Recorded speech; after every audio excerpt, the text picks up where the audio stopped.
You know, there's something terrifying about Darth Nihilus that keeps me up at night. We're talking about a Sith Lord who doesn't just kill you, he erases you from existence. He devours entire planets like they're appetizers. But here's the thing that's been bugging the Star Wars community for years. Could Luke Skywalker, the legendary Grandmaster himself, actually survive against the Lord of Hunger? Today, we're finally settling this debate. We're looking at raw power, combat abilities, and most importantly, who walks away when these two titans clash. So grab your lightsaber because this is going to get wild. Let's start with the nightmare himself, Darth Nihilus.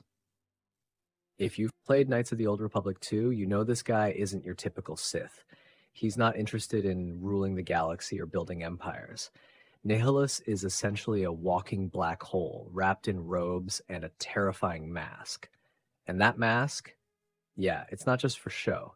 It's literally holding him together. Here's his origin story, and it's brutal. During the Mandalorian Wars, Nihilus survived the mass shadow generator at Malachor V. But survived is a generous word. That catastrophic event destroyed his physical body and turned him into what's called a wound in the Force. Imagine being so broken that you become a living void, one that needs to constantly feed on Force energy just to exist. That's Nihilus. His signature ability? Force Drain. But we're not talking about draining one person at a time. Nihilus can consume entire planets. He literally devoured the Miraluka homeworld of KOTOR, killing every single Force-sensitive being there. And we're talking about billions of lives snuffed out in an instant. His very voice causes pain and death to Force users who hear it.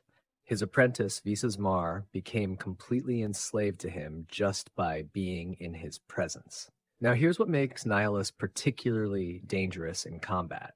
He can lift entire starships with the Force, like his flagship, the Ravager. That ship was already falling apart, and Nihilus held it together through sheer willpower. He's got Force Lightning, Force Scream, and the ability to sever someone's connection to the Force entirely.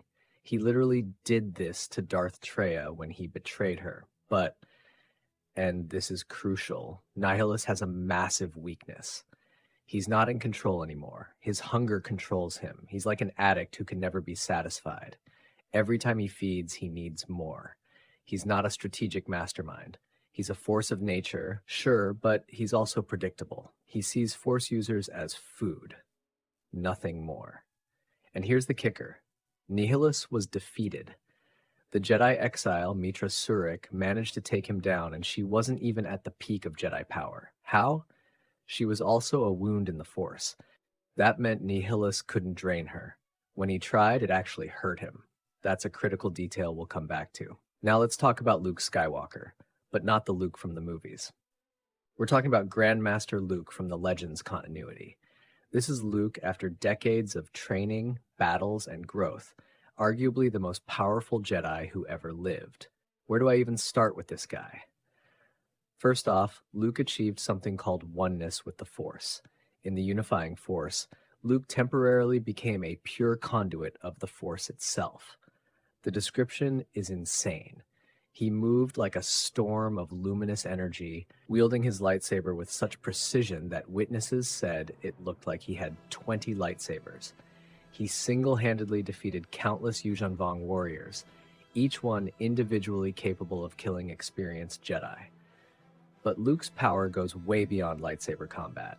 He walked across molten lava by creating a Force barrier. His clothes got singed, but he didn't get a scratch. He absorbed direct cannon fire from an Imperial 8-at Walker with a Force shield. Then casually collapsed the entire machine with telekinesis. He remotely piloted the Millennium Falcon, not just flying it, but operating the guns with pinpoint accuracy. And yes, Han Solo was impressed. Let that sink in. Luke learned techniques from multiple Force traditions. From the Ang-Ti monks, he mastered fold space, allowing him to teleport objects or himself across vast distances. From the Barad-dû sages, he learned to mask his presence so completely that even powerful Force users couldn't detect him. He mastered Shatterpoint Perception, the same ability Mace Windu used to identify weaknesses in anything, from people to entire situations. And here's what really matters for this matchup. Luke has Electric Judgment, basically light side Force lightning.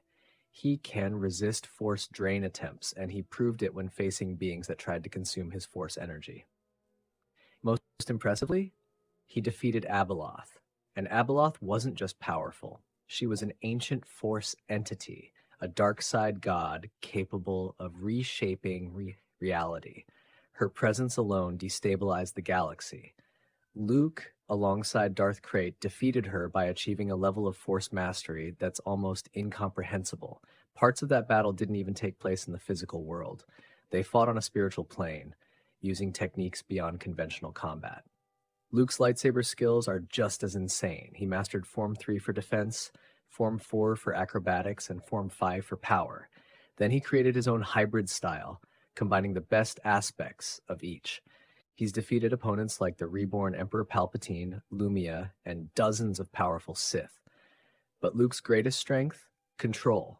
Unlike Nihilus, who's controlled by his power, Luke has absolute mastery over his abilities. He knows when to act and when to hold back. Now let's break this down. Raw Force power. Yes, Nihilus can drain entire planets. That's terrifying. But raw power isn't everything.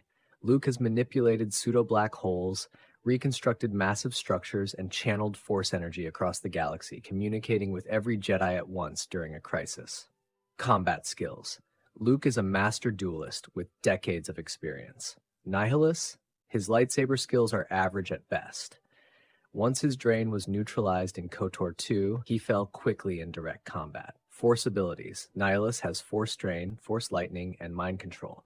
Luke has everything. Telekinesis, telepathy, Force Healing, Battle Meditation, Force Projection, Shatterpoint, Electric Judgment, Force Barriers, an entire toolkit versus one devastating trick. Durability and endurance. Nihilus is held together by the Force. Destroy his armor or mask and he's finished. Luke has survived Palpatine's lightning, overwhelming battles, and injuries that would kill normal beings, then healed himself. Battlefield intelligence. This is massive. Luke adapts, he learns, he exploits weaknesses. Nihilus doesn't strategize, he consumes. Luke would figure him out fast. So here's how this fight plays out. Nihilus opens with Force Drain. That's his instant win move, but Luke has faced Force Drain before and survived. Abeloth tried to consume him. It didn't work. Luke wouldn't be immune, but he wouldn't panic either. The moment Nihilus strikes, Luke counters. He could use Force Stealth to become nearly invisible in the Force. He could use Shatterpoint to target the fragile connection holding Nihilus together. One precise strike, and it's over. He could use Battle Meditation to strengthen himself while weakening Nihilus. He could absorb and redirect attacks with Teutomenes. And if it comes to lightsabers, it's not even close. Luke dominates easily. Nihilus fights on instinct. Luke exploits instinct. And even if Nihilus lands a solid drain early, Luke has endured worse. He can heal. He can achieve oneness with the Force. The truth is simple. Nihilus wins against opponents who are unprepared. Luke would come prepared. He'd study Nihilus, understand the wound in the Force, and end the fight decisively. Look, I get why this matchup fascinates people. Nihilus is one of the most unique and terrifying Sith Lords in Star Wars history. His ability to consume planets makes him seem unstoppable.